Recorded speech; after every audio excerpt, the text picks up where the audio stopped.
Muchas gracias, señor presidente. Agradecerle su visita al Estado de México, darle la más cordial bienvenida aquí al Estado y nos da mucho gusto que podamos tener esta reunión tanto para evaluar las acciones en materia de seguridad como las acciones en materia de los avances del COVID-19 en el Estado de México.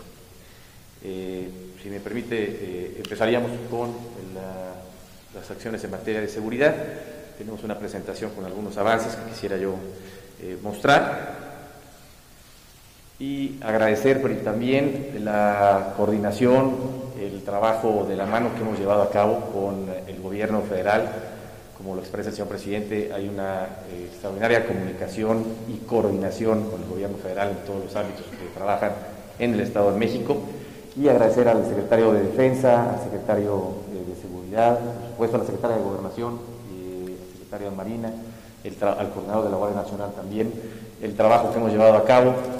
para fortalecer las acciones de seguridad en nuestro Estado. Empezaría con el tema de seguridad. Tenemos una presentación por acá donde tenemos brevemente algunas de las acciones. Primero, hemos tenido la definición de 32 regiones en el Estado de México. 650 colonias concentran los delitos de alto impacto, en donde trabajamos con presencia de todas las fuerzas estatales y federales. El estado de fuerza que tenemos, quiero reconocer el gran apoyo porque se ha venido incrementando el número de elementos de la Guardia Nacional.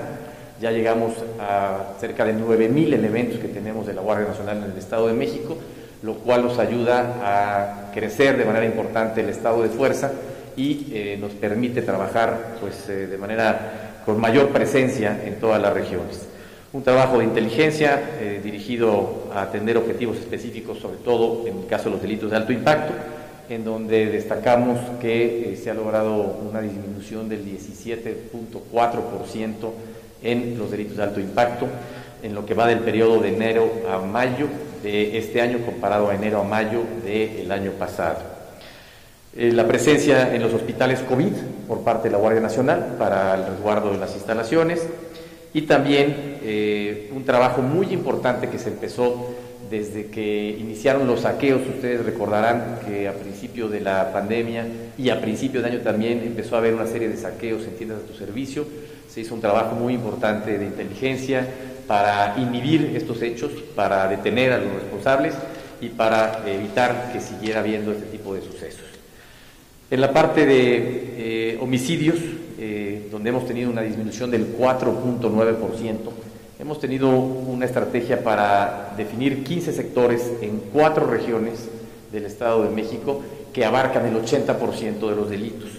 En estas regiones se han estado mapeando de manera muy puntual para darle seguimiento a las colonias que tienen mayor incidencia, días y horarios a los que esto sucede, para reforzar, por supuesto, la vigilancia y el patrullaje y llevar acciones en particular de operativos focalizados para la detención. Uno de los delitos que ha tenido incremento y que debemos atender de manera más eficaz es la extorsión. Estos delitos que además afectan a un número muy grande de ciudadanos, en donde principalmente a través del cobro de piso, extorsión a transportistas, se ha venido incrementando, y hemos realizado operativos conjuntos con las fuerzas federales para poder detener a los grupos delincuenciales que están llevando a cabo estos hechos de extorsión, y hemos estado implementando un sistema tanto para el registro de base de datos de números telefónicos usados para el delito, como también estamos avanzando en un proceso del registro de voz de las personas privadas de la libertad que están en el Estado de México, para poder tener identificadas esas voces, debido a que la mayoría de estos delitos de extorsión se cometen en los centros penitenciarios. Tenemos un avance del 54% en este registro, y por supuesto todo un tema de fortalecer las acciones para que no se lleven a cabo ya estas acciones dentro de los penales que se encuentran en el Estado de México. Regreso al tema de los saqueos, en donde hemos tenido 71 convocatorias y se ha logrado inhibir al 66, es decir, 93% de estos saqueos se han logrado inhibir gracias a un monitoreo de redes sociales, a un trabajo de inteligencia a través de las redes y un monitoreo permanente de más de 900 establecimientos de autoservicio a través de nuestro centro de mando, el C5. Yo hasta aquí mencionaría en la parte de seguridad y pasaría a la siguiente fase, que es el avance del COVID-19 en el Estado de México. Quisiera empezar haciendo una remembranza de las acciones que se han venido haciendo, porque es importante que tengamos conciencia de que esas acciones que se han venido haciendo nos han ayudado a evitar que la pandemia sea mayor y que la afectación tanto de contagios como de hospitalizados sea mayor de lo que originalmente se había estimado o previsto en el caso del Estado de México. Primero, con un seguimiento muy puntual a través de 284 brigadas de muestreo para identificar a quienes hubieran tenido algún contagio, para darle seguimiento a los casos y síntomas y también para monitorear los contactos que estas personas hayan tenido, y esto de manera muy temprana nos permitió estar identificando oportunamente los casos. Segundo, un esquema de filtro, de tamizaje que le hemos llamado nosotros, con 70 unidades móviles instaladas afuera de los hospitales, para que quienes tuvieran algún síntoma llegaran a la unidad móvil y ahí pudieran ser atendidos y definir si era necesario hospitalizarse o si podían atenderse y mantenerse en sus domicilios dando un monitoreo. ¿Por qué la importancia? Porque con estos filtros evitamos que alguien que quizás no estuviera contagiado y nada más fuera una enfermedad respiratoria distinta, pudiera contagiarse al entrar al hospital. O si entrara alguien contagiado, pues contagiar a más gente dentro de los hospitales. Estos filtros nos han servido de manera importante, y también un esfuerzo de apoyar mucho a los grupos vulnerables, en especial, por ejemplo, adultos mayores y personas que tienen diabetes o hipertensión. Se ha estado repartiendo de manera permanente las medicinas que requieren en sus hogares para evitar que ellos se trasladen a los centros de salud. Tenemos 54 hospitales COVID en el Estado de México, distribuidos de esta forma, que están atendiendo la pandemia de manera particular a través de 27 del ICEM, el IMSS, ICEMIN, ISSSTE, la Secretaría de la Defensa, que ha ampliado también sus instalaciones para tener capacidad para atender enfermos, y el Hospital de Alta Especialidad de Iztapaluca. Más de 1.310 camas nuevas que se han instalado y un hospital inflable en Ecatepec. Contratación de 418 médicos, 990 enfermeras, que nos han permitido darle una mayor atención a las personas que han necesitado apoyo durante esta pandemia, así como, por supuesto, el equipamiento de los mismos. Y dentro de este esquema de preparación hay 5 instalaciones que se han adaptado para poder tener la disponibilidad si fuera necesario. Hoy en día no se han requerido utilizar porque la capacidad hospitalaria que tenemos ha sido suficiente, e incluso va en disminución esa ocupación hospitalaria. Un poco más adelante hablaré de ello, pero hay 5 espacios en donde tenemos 750 camas, que es el Centro de Convenciones de Toluca, Ciudad Bicentenario en Nezahualcóyotl, aquí el Centro Cultural de Texcoco, el Auditorio de Tonanitla y el CRIT de Tlanepantla, que están listos para poder atender y ampliar la capacidad hospitalaria si fuera necesario. Los escenarios, y esto es algo muy importante y lo comentábamos hace un momento con el señor presidente en la reunión. Aquí en esta lámina podemos ver lo que era la estimación original de la pandemia, es decir, cuál era el escenario originalmente planteado, y de no haber llevado a cabo todas estas medidas de acción que se hicieron, además de, y aprovecho para seguir haciendo un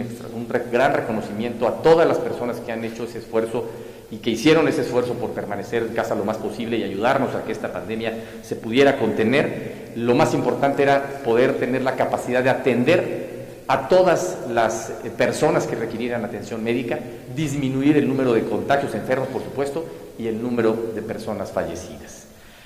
La estimación original nos llevaba a que el 29 de mayo íbamos a tener el momento más alto de contagios,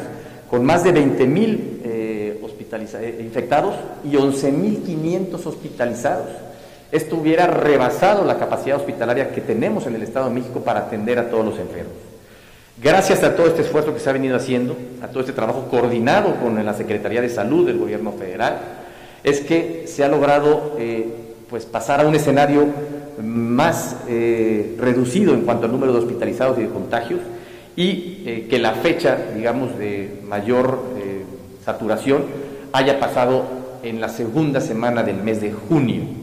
y el número de hospitalizados máximo haya llegado a 1944. Las líneas azules son el escenario original, las líneas verdes son el escenario real de lo que ha sucedido gracias a todas estas medidas y acciones que se han llevado a cabo, que podemos decir con responsabilidad, con prudencia, pero también con optimismo, que vamos mejor de lo que podríamos haber ido de no haber tomado todas estas medidas y acciones para atender esta situación. Un corte al día de hoy, en donde tenemos 31.000 casos positivos, 2.557 activos, lamentablemente 3.771 personas han perdido la vida y hoy tenemos 10.480 sospechosos. ¿Cómo está distribuida la hospitalización? La mayoría de los hospitalizados los tenemos en el Seguro Social y posteriormente ya en los sistemas tanto estatal como los de alta especialidad, IMSS, ICEMIN y la Secretaría de la Defensa, como podemos ver aquí en la lámina. Y el porcentaje de ocupación hospitalaria, hoy tenemos un porcentaje de ocupación hospitalaria del 67%, ha venido disminuyendo, es una disminución ya en la ocupación hospitalaria durante las últimas 2 semanas, es una noticia buena, importante, porque vemos que esto va en bajada, y una ocupación del 60% en las camas de terapia intensiva. El Estado de México lo dividimos en 4 zonas, por la concentración poblacional y por la dinámica de movilidad que hay en cada una de las regiones del Estado. El 86% de los casos que tenemos en el Estado de México se concentran en la zona metropolitana del Valle de México, en los 59 municipios de la zona metropolitana, por la movilidad, por la densidad poblacional, por la actividad económica, por toda esta relación que hay con el Valle de México, con la Ciudad de México. Ahí se concentra el 86% de los casos. Aproximadamente el 12% en el Valle de Toluca y el resto en la zona norte y sur del estado. Quiero resaltar que estamos trabajando y hemos trabajado de manera permanente con una gran coordinación con la Ciudad de México en las distintas acciones que hemos llevado a cabo y las que seguiremos llevando a cabo hacia adelante. Esto es muy importante porque toda la zona del Valle de México nos divide solamente una calle y lo que sucede en una zona del estado o en una zona de la Ciudad de México, al cruzar la banqueta estamos de un lado o del otro, de una entidad o de otra entidad. De ahí la importancia de llevar a cabo acciones de manera conjunta. Y ya hemos además homologado todas las actividades que se irán retomando hacia adelante para que sean las mismas actividades con el mismo porcentaje de aforo que se vayan retomando conforme avanza el semáforo epidemiológico, los distintos colores del semáforo hacia adelante. Resaltar, como lo decía yo hace un momento, que llevamos 2 semanas con niveles de ocupación hospitalaria a la baja.